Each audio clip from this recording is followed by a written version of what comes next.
And Peter Coyote is a very storied human being, for starters. There aren't a lot of people who could rock a hat like that, huh? So Peter is, of course, an Emmy Award-winning performer, narrator, writer, activist, you name it, he's done it. He's also a Buddhist spiritual teacher, and believe it or not, we shared the same church in Tiburon for 10 years. That's right. So we're going to get right to it and begin with some questions, and we'll give you all the chance to ask some questions as well. But Peter, I know you have done a lot of volunteer work for organizations like Wake Up Sonoma, and you've offered your talents to narrate films of a nature that you care about. So why Christian nationalism? What do you think is important to say about it? Well, I think the film said everything that was important to say about it. I think the message needs to be simplified, that these are fascists who are wearing the robes of Jesus. I mean, there's nothing Christian about these people. There's nothing that they're following that sounds like the Old or the New Testament. And it's so difficult to know what to do, because once you let them own righteousness, then all the rest of us are like the shadow forces. As a Buddhist, I know these are people who have not claimed the totality of their nature. Human nature is the nature of nature, which is half negative and half positive. And if you think that you're all good, if you think that you're the good guys, you wind up dropping bombs on hotels in the middle of the night because you don't like their leader. I'm a human being. I know how dangerous I am, and that's why Buddhists and real Christians monitor their behavior to see that the negative aspects don't get past their teeth and activated in their muscles. So this is a deep ignorance, and it can have lots of names. I'm trying to enlist Anne in a project that really traces, because behind all of this, the nature of the power is unregulated capitalism. All these people are just the voters and the class. And the plan to energize unregulated capitalism began with Lewis Powell's letter to the Chamber of Commerce in 1968. And from there, backed by the Koch brothers and Richard Scaife-Meld and all those people that Anne will tell us about, they put in Ronald Reagan, who brought in Pat Buchanan and the militias and the evangelicals. Newt Gingrich declared the Democrats evil.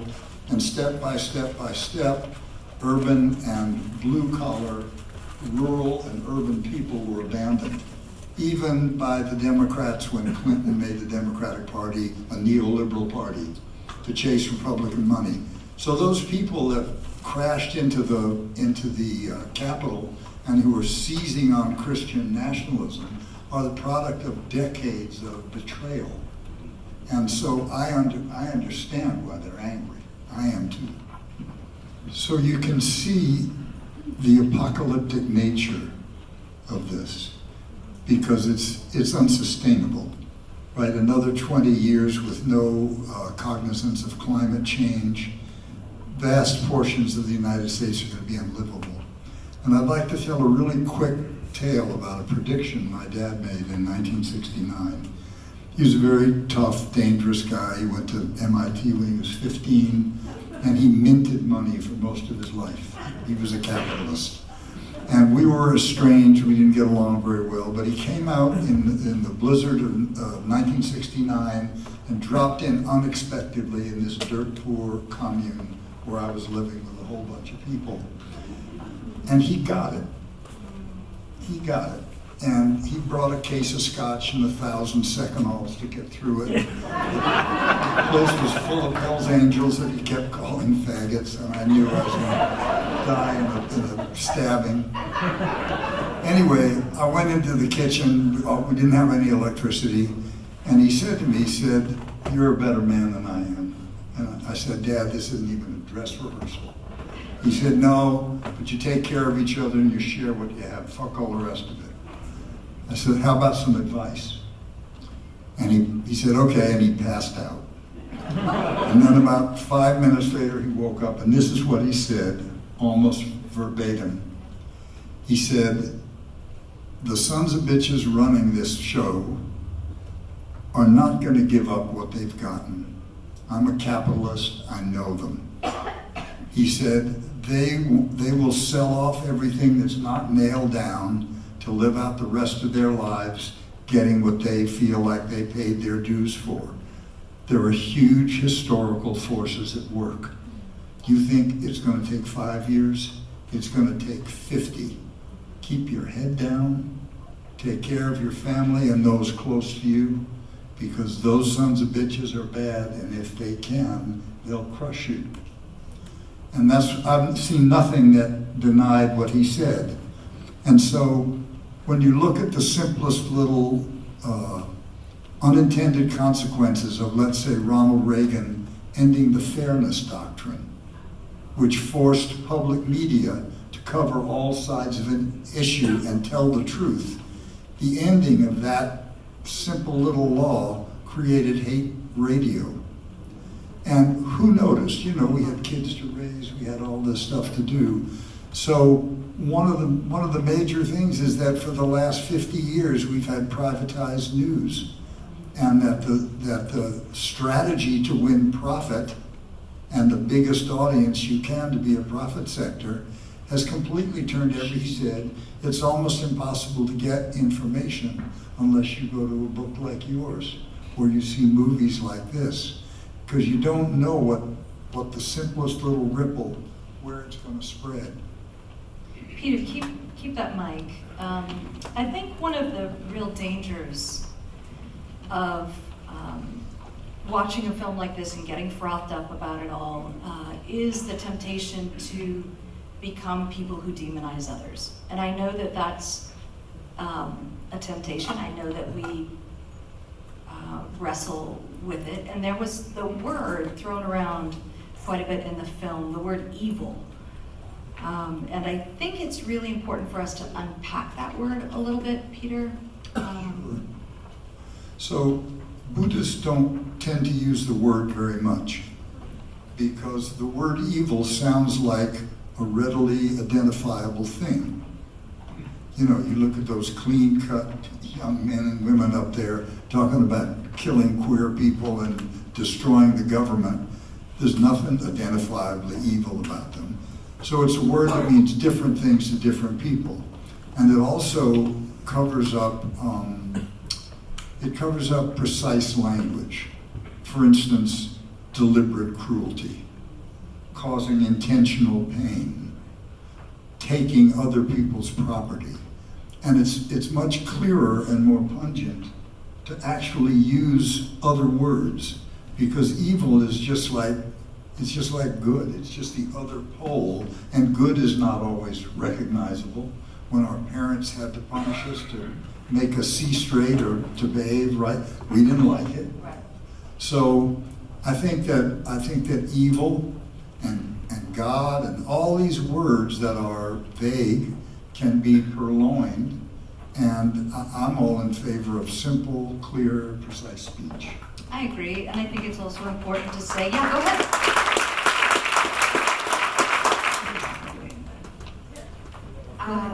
I have a question. Thank you, Wake Up Sonoma, and all you brave and wonderful people, and Anne and Peter.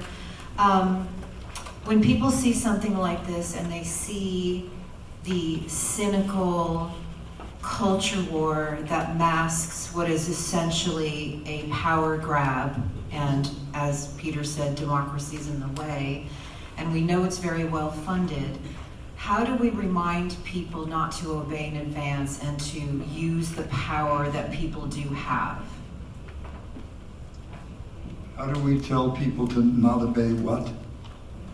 In advance. To not obey in advance. People can fall into despair and fear when they see something as devastating as this, but how do we remind them not to obey in advance, do not despair, and remember that people have a lot of power? Well, I don't want you to think that I'm trying to initiate a cult. But if you'll take 20 minutes a day to sit still and quietly in front of a blank wall, your inner nature will actually remind you. Your mind will calm down, and your heart and your stomach will talk to you. But you have to put down the phone, you have to put down the TV and the computer, and you have to sit quietly. Some solitude every day. And I think that's the first place you get in touch with your authentic nature, which is Buddha nature, which is the nature of wildness, which is the nature of the universe. And that is an agency of perfect love. If you look at the big picture, everything is perfect. You may not like it, your personality may not like it, but the hawk, the swoop, and the rabbit are one, and neither one blames the other for its role. And nature is always there to remind us of mutual coexistence and respect for diversity and respect for the intelligence of all living things. And I also, so we were really blessed in the last election to not have, the Democrats do so well because of the young people. And young people are really angry right now at Biden, and they're protesting like crazy, rightfully so, for the horrific things that are happening in the Middle East. I'm not going to deny that. And I'm Jewish, and I have relatives in Israel. However, they don't really like Biden, and don't think they know what will be their future if the other guy wins. And my question is, I see a sea of gray here. How do we talk and get this message out to the 19 and 21-year-olds who are protesting all over the world right now? They need to hear this. How? Well, one way is to caution them about the dangers of single-issue voting. America is not a single-issue country. You may not like Biden. You may disagree with his bear hug to Israel. You may be embarrassed by the suffering that we've caused with our bombs. But in a democracy, you can come back and you can fight that policy and you can struggle. If the Christian nationalists take over, that's going to be gone. So I tell them the story about when I was young in the 1960s, and me and all the hipsters refused to vote for Hubert Humphrey because he was tepid about Vietnam. And we sat out. And so they elected Richard Nixon and then Ronald Reagan, and we got 25 years of deregulation of the banks, of the savings and loan industry, anti-civil rights legislation, just because we were looking at one thing. Some years ago, I did a film in Brazil where I spent a year learning how to fight with knives. And one of the, as you do, and one of my teachers warned me. He said, don't fixate on the knife. If you concentrate on the right hand, you're not going to see what's in the left hand. So what I tell all young people is to be aware of the danger of single-issue voting. This is, as Anne said, a choice between democracy and autocracy.